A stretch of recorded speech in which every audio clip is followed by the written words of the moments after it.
Judulnya saya bingung kemarin, makanya terus ya sudahlah, karena saya punya kajian Life is Choice, maka judulnya jadi Corona is a Choice. Ya. Corona is a choice. Yang penting jangan life is corona. Nah, kalau itu salah ya. Kalau life is corona salah, tapi kalau corona is a choice, ada sesuatu yang bisa kita bahas di balik kata-kata ini. Mari kita coba masuk ke pembahasannya. Teman-teman sekalian, tidak lepas pembahasan tentang apa yang Allah titipkan lewat corona ini adalah sebuah hal yang harus kita fahami dari sudut pandang al-qadha wal qadar. Dimana yang pertama saya ingin sampaikan, buminya Allah ini, dimana banyak orang gak menyadari kalau ini adalah buminya Allah, itu telah dirusak manusia. Ibu-ibu, kalau tiba-tiba saya datang ke rumah ibu-ibu terus main acak-acak taman ibu gitu ya, main kemudian ngotorin perabotan rumah tangga ibu, atau make dapur seenak saya sendiri, tahu-tahu saya tidur di kamar ibu, tentu ibu marah. Tentu ibu tidak mau itu terjadi dan mungkin bisa jadi saya diusir. Nah, yang banyak manusia tidak sadari adalah bahwa bumi ini adalah buminya Allah, di mana bumi Allah ini dititipkan kepada manusia untuk manusia jaga. Dan proses menitipkannya saja luar biasa, karena dengan bangga Allah kumpulkan para penduduk langit, dan kemudian Allah berkata kepada para penduduk langit, malaikat, iblis ada di sana, jin di sana, di depan manusia yang baru Allah ciptakan. Allah berfirman, inni ja'ilun fil ardi khalifah. Lihat, aku sedang menjadikan khalifah di atas muka bumi. Khalifah itu maknanya menjaga.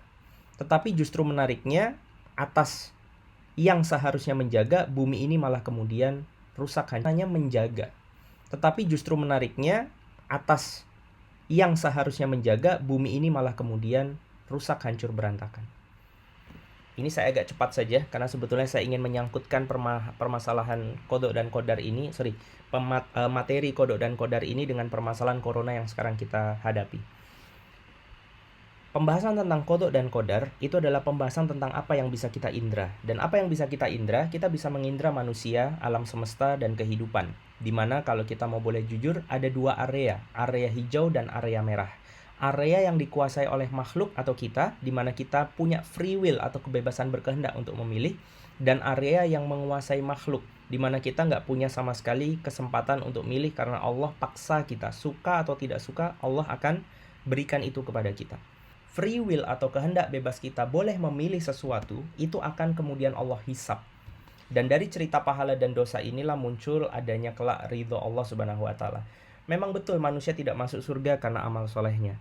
Manusia masuk surga kelak atas ridho Allah Subhanahu wa Ta'ala. Tapi kita tidak pernah tahu lewat wasilah amal soleh mana Allah ridho kepada kita. Maka kita selalu harus kemudian berfastabiqul khairat, selalu berlomba-lomba dalam kebaikan, agar ada dari salah satu amal yang kita lakukan, itu kemudian Allah turunkan ridhonya atas kita.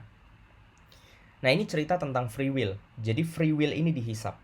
Nah, yang di luar free will atau di luar kehendak bebas manusia itu tidak pernah dihisab. Ini ibu ngelihat ada yang hijau, ada yang kuning. Yang hijau kita boleh milih tapi kita dihisab. Yang kuning kita nggak bisa milih dan kita tidak dihisab atas itu. Maka sejatinya ketika orang sudah berpikir tentang pahala dan dosa, untuk didapatkan pahalanya dan untuk dihindari dosanya dalam kehidupan dia, maka hidup itu semudah memilih pilihan yang berpahala dan mensyukuri sisanya.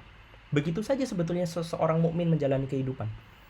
Dapat misalkan kodoknya adalah nginep di hotel mewah tapi yang ngelayanin nyebelin. Nah, itu kan kodok. Biasanya kalau sudah bayar mahal, pelayanannya bagus. Ini sudah bayarnya mahal, pelayanannya jelek. Nah, pertanyaannya adalah, apakah didatangkan pelayan yang nyebelin itu adalah dosa untuk kita? Enggak. Pahala untuk kita? Enggak juga. Karena kodok tidak dihisap. Yang dihisap apa? Perilaku kita menyikapi pelayanan yang buruk. Kalau ternyata pelayanan yang buruk itu kita sikapi dengan sabar dan ikhlas, malah kita mendapatkan pahala dari pelayan yang buruk. Kalau kita marah-marah, berarti kita akan kemudian mendapatkan dosa, wasilahnya lewat pelayanan yang buruk. Penyebabnya apakah pelayan? Bukan. Penyebabnya adalah pilihan kita. Pilihan kita. Dari sini kemudian kita jadi akhirnya sadar bahwa ternyata kaya sama miskin tuh sama aja. Kaya bisa jadi dosa, kaya bisa jadi pahala. Miskin bisa jadi dosa, miskin bisa jadi pahala. Bagaimana cara orang kaya berpahala? Berderma, bersyukur, membagikan itu kepada banyak orang. Mencoba memutarkan uang itu agar semakin banyak orang bisa tercover ekonominya. Itu cara orang kaya menjadikan kekayaannya jalan menuju surga. Bisa nggak masuk neraka pakai kekayaan? Bisa. Bisa. Dengan bakhilnya dia, dengan bermewah-mewah dan berfoya-foyanya dia, dengan tidak bersyukur walaupun sudah diberikan sebegitu banyak harta kepada dia. Itu adalah cara masuk neraka pakai kekayaan. Kalau cara masuk surga pakai kemiskinan bisa? Iya bisa. Tinggal ikhlas, tinggal sabar, ya. Hidup seadanya, qanaah karena sudah diberikannya jatahnya segini ya sudah. Nggak perlu wang sinawang. Wang sinawang itu ngelihat rumput tetangga lebih hijau. Kayaknya kalau saya punya kulkas yang lebih baru kayak tetangga sebelah itu, kayaknya hidup saya lebih enak dan seterusnya. Nggak perlu. Cukup yang kita punya kita syukuri. Ikhlas, nggak usah iri, nggak usah dengki karena kekayaan orang, hasad karena kekayaan orang. Itu cara orang miskin masuk ke dalam surganya Allah. Jadi kaya atau miskin masalah nggak? Nggak. Yang jadi masalah adalah kita mau nyikapinya bagaimana. Dikasih kaya, alhamdulillah. Dikasih miskin nggak ada masalah. Yang penting jangan dikasih suka bermaksiat atas kekayaan atau suka bermaksiat atas kemiskinan. Sederhananya kalau mau saya rumusin, semua yang depannya me itu dihisap. Semua yang depannya di itu nggak dihisap. Dipukul, dicaci, dihina, dilecehkan nggak ada masalah. Yang penting tidak memukul, mencaci, menghina, melecehkan. Bisa difahami ya? Me itu area hijau, di itu area yang kuning, dan seterusnya. Nah ini cerita tentang free will, qada dan qadar. Oke. Coba lihat lingkaran yang barusan muncul. Seluruhnya yang ada di depan ibu-ibu ini adalah ketetapan Allah, ilmunya Allah, dan semuanya tercatat dalam Lauhul Mahfuz. Dan beginilah cara Allah merangkai dunia. Allah katakan di dalam surat Al-Mulk, surat ke-67 ya, ayat kedua, Alladzi khalaqal mauta wal hayata liyabluwakum ayyukum ahsanu amala. Dijadikan dunia ini, mati hidupnya kita ini adalah untuk Allah ngetes siapa yang paling baik amalnya. Siapa yang memilih jalan-jalan yang menuai pahala di atasnya. Siapa yang milih itu? Wahadainahun najdain. Sudah ada 2 buah jalan. Fa'alhamaha fujuraha wa taqwaha. Ada jalan yang fujur, ada jalan yang takwa. Life is a choice. Kita tinggal milih mau dapat pahala atau mau dapat dosa. Nah, sekarang pertanyaannya, saya masih punya 7-10 menit. Corona ini masuk ke dalam free will, qada atau qadar. Nah lo, apa nih? Corona ini masuknya kemana? Sekarang saya mau tanya, apakah corona adalah sesuatu yang dibuat secara langsung oleh manusia? Tentu jawabannya enggak. Banyak ahli, saya bisa bukakan beberapa searchingan yang pernah saya coba cari terkait corona. Nah ini salah satunya di Kompas. Ini ya malah seru ya, kita ngajinya high tech bener ini Bu, bisa beginian. Jadi, ini data terakhir Bu. Data COVID-19 di Indonesia Insyaallah 1677 kasus sentralnya di DKI Jakarta. Makanya saya menghimbau banget untuk ibu-ibu nih, karena ibu-ibu yang paling biasanya nggak tahan. Tolong banget, jangan mudik dulu. Kalau masih sayang sama orang tua, nih alhamdulillah ibu saya lagi nyaksiin kita semua ada di sini. Ada yang namanya Endang Irawati, itu ibu saya. Tolong Bu, yakinin suaminya, anaknya. Karena kalau ibunya sudah bisa nahan untuk nggak mudik, insya Allah keluarga itu nggak mudik gitu kan ya. Karena biasanya suami lebih gampang untuk ya sudah kalau nggak mudik. Tapi kan kalau ibu-ibu ini kan pasti kangennya minta ampun. Tapi salah satu bentuk cara sayang kita kepada orang tua untuk tahun ini adalah dengan tidak mudik. Meninggal 157, dirawat 1400, sembuh 103, Masya Allah. Coba lihat grafiknya. Kenaikannya itu sudah sangat mengerikan. Ya, eksponensial kalau orang sebutin. Jadi bukannya lurus, bukannya linear, tetapi eksponensial.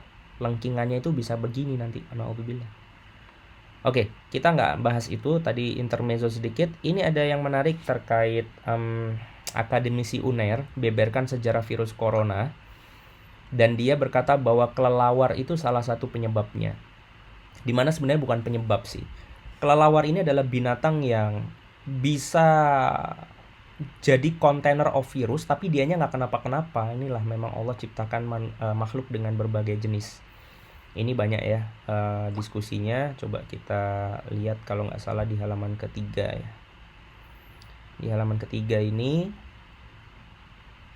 ada Profesor siapa Suwarno kalau nggak salah dari Universitas UNER ya. Nah ini dari sejumlah pemberitaan yang beredar, penyebaran si COVID ini 2019 nCoV ini diduga memiliki keterkaitan dengan aktivitas jumlah masyarakat dalam mengkonsumsi satwa liar seperti tikus dan kelelawar. Bahkan ada yang berkata curut tuh tikus Bu, karnivora ya, karnivora dan primata. Ini coba kita garis bawahi 4 atau 5 nih, 5 kategori ini. Tikus, kelelawar, curut sama tikus dia pisah ya, berarti beda curut sama tikus. Nanti kalau ada yang tahu bedanya di mana kasih tahu di chat ya. Saya bukan ahli percurutan, nanti kita bisa diskusikan kalau perlu. Karnivora dan primata, di mana kelima kategori ini itu adalah binatang yang kita sepakat di dalam Islam haram untuk dimakan. 1400 tahun yang lalu Rasulullah Shallallahu Alaihi Wasallam dengan tanpa teknologi seperti yang kita punya sekarang itu sudah mengharamkan banyak hal yang sekarang kita bisa tahu menjadi penyebab tersebarnya corona. Kalau ibu pernah lihat kuliner itu kalau kita ke Thailand, Vietnam, itu kayak tikus dimakan. Terus kelabang, itu jadi kletikan gitu Bu, jadi kriuk-kriuk gitu. Nah itu yang mereka konsumsi. Yang ternyata dari sinilah kemudian tersebar virus yang tadinya sudah Allah jaga baik-baik di dalam tubuh si kelelawar dan tidak mengganggu ini, malah justru menyebar luas ke manusia-manusia karena kita mengkonsumsinya. Flu babi juga sama. Flu babi itu awal cikal bakalnya kenapa disebut flu babi ya karena muncul atas kegemaran manusia memakan babi yang Allah haramkan. Nah, jadi dari sini mari kita coba sama-sama perhatikan bagan yang tadi kita bahas. Ya. Corona itu masuknya kemana? Corona itu adalah kodoknya Allah, ketetapannya Allah, di mana corona ini kemudian Allah simpan rapat-rapat di dalam tubuh tikus, kelelawar tadi, dan lain-lain.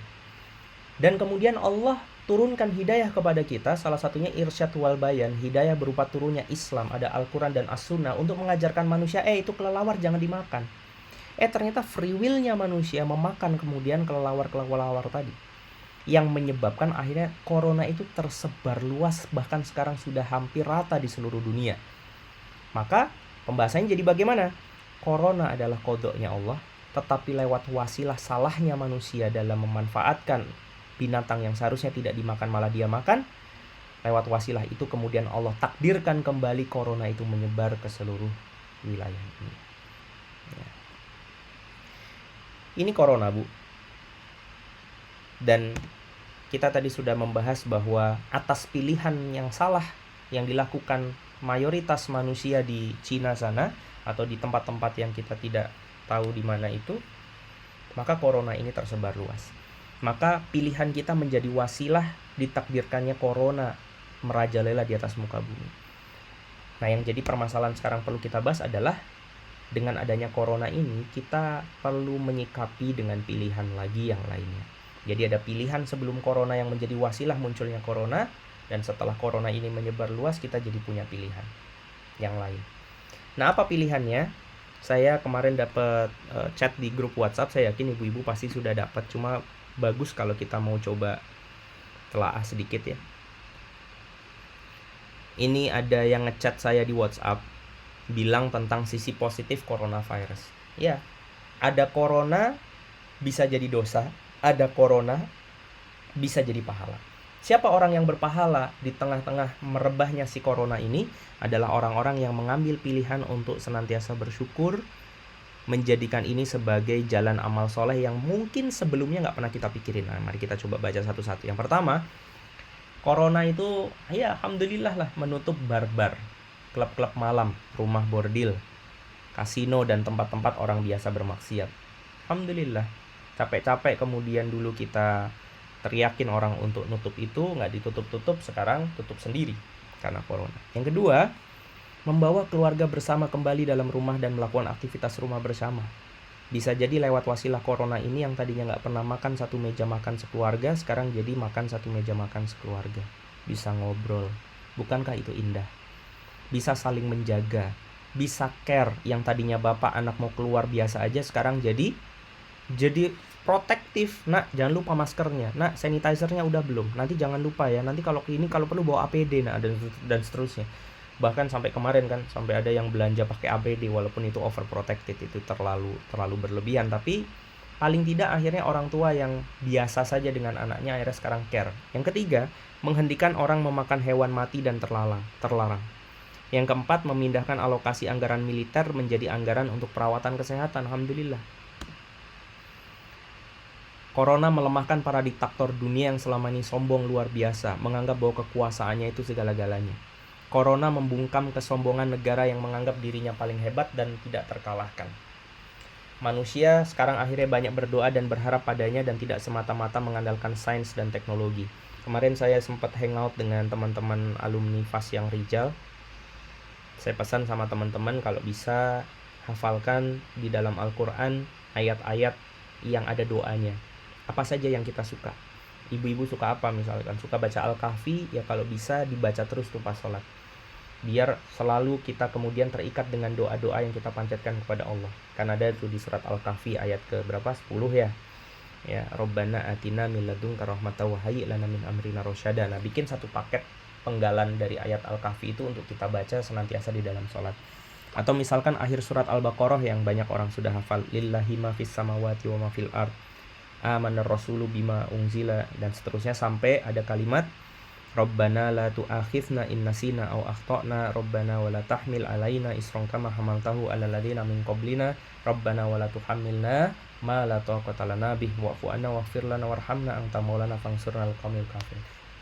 Jadi coba cari ayat-ayat yang di dalamnya termaktub doa atau di dalamnya termaktub kebesaran-kebesaran Allah, kalimat-kalimat seperti sabbahalillahi ma fis samawati wa ma fil ardh. Surat Ali Imran misalkan kulillahumma malikal mulki tu'til mulka man tasya. Jadi pas sholat itu yang kita baca itu Allah besar doa, Allah besar doa, Allah besar doa gitu. Itu salah satu tips kita di tengah mumpung kita nganggur banget kan di rumah, bisa ngapalin Quran, ngapalin doa dan lain-lain, zikir pagi petang dan seterusnya. Kemudian memaksa negara memperhatikan rakyatnya, Masya Allah, nomor 8 nih. Atau sebaliknya membuka mata bagi rakyatnya atas penguasa yang zalim. Jadi paling tidak dari corona ini ibu bisa menilai kira-kira negara kita itu memperhatikan rakyatnya atau zalim sama rakyatnya. Itu kita akhirnya bisa ngelihat. Kemudian memperlihatkan betapa bergunanya wudhu, paling tidak 5 kali dalam sehari. Alhamdulillah Allah kasih jaga kita dengan wudhu. Istinsya itu coba kita lebih dalemin lagi di musim corona ini agar lebih bisa membersihkan. Kemudian mengajarkan manusia bagaimana bersin, menguap dan batuk seperti yang diajarkan oleh Nabi SAW ketika kita lebih dari 1400 tahun yang lalu. Iya. Ini bukti banget Islam itu nggak pernah out of date. Saya sudah overtime. Coronavirus sekarang membuat kita tinggal di rumah dan hidup sederhana. Corona mengajarkan bagaimana satu saja tentara Allah, yaitu virus kecil yang berukuran 150 nano nggak kelihatan. Ya, mengalahkan 7 miliar manusia yang hidup di buminya Allah yang luasnya ratusan juta hektar. Memberi kesempatan kita untuk melihat bahwa mati itu nyata dan dekat dengan kita. Mengajarkan kepada kita tidak gampang untuk bersentuhan dengan yang bukan muhrim, ya benar juga. Membangunkan kita pada kenyataan dan memberi kesempatan untuk meminta pengampuan dan bantuannya. Semua yang kita miliki adalah milik Allah dan Allah bisa ambil kapan saja. Banyak yang bisa kita syukuri. Maka sebuah video terakhir sebelum nanti mungkin kalau ada yang mau bertanya. Ini video yang saya baru upload di Instagram saya juduli God Just Wants Me to Rest. Me-nya ini bukan saya, me-nya ini adalah bumi. Masih ingat bahwa Allah, tadi kita sudah bahas bahwa Allah ciptakan bumi ini untuk dijaga manusia, tetapi malah dirusak oleh manusia. Dan Allah hanya menginginkan apa yang seharusnya kita jaga ini untuk kemudian terjaga kembali. Nah, mari kita sama-sama lihat video menarik berikut ini.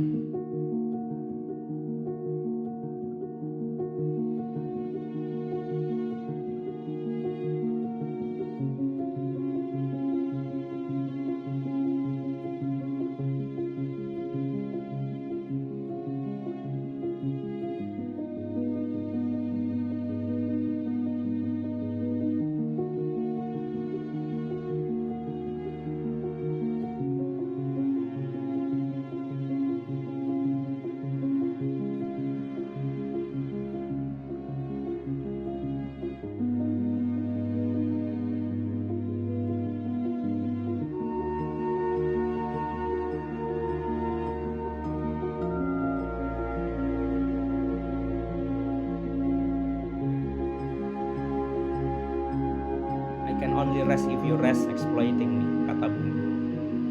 Aku hanya bisa beristirahat, kayaknya kalau kamu juga beristirahat untuk mengeksploitasi aku.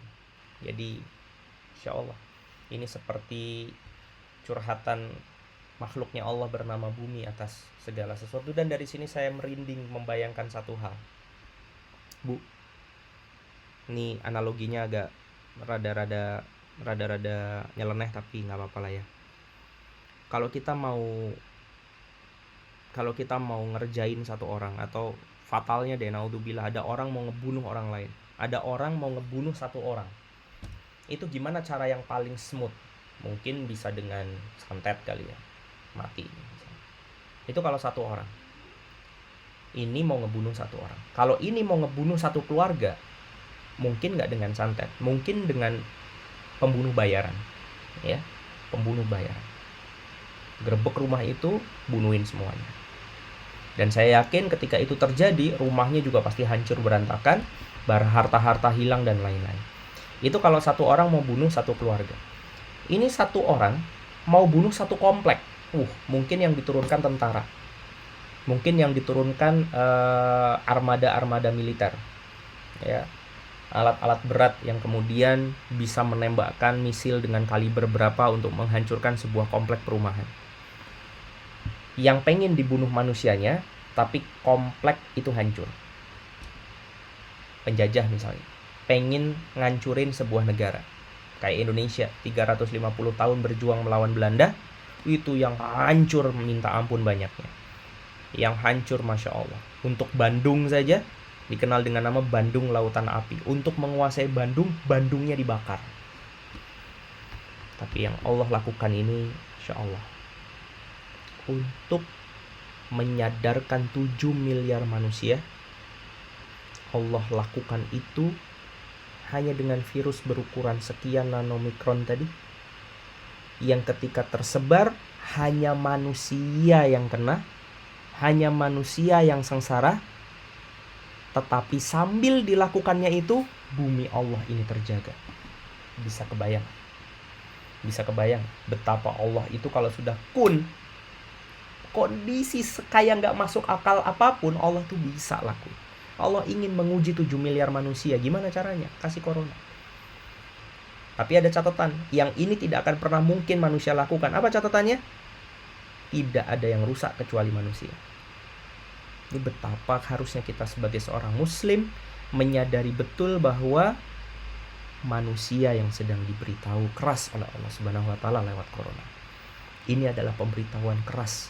Bukan orang Cina, bukan orang Itali, bukan orang Indonesia, tapi manusia seluruh dunia. Seakan-akan Allah ingin mengingatkan kepada kita ayatnya, inna hadihi ummatukum ummatan wahidah. Sesungguhnya aku ciptakan kalian manusia itu umat yang satu. Dan sekarang kita berpecah berai, kita bercerai-berai. Maka itu yang bisa saya sampaikan ibu-ibu. Kurang lebihnya mohon maaf. So time is yours. Kalau ada yang mau bertanya bisa lewat chat atau bisa raise hand untuk bisa di unmute nanti sama hostnya.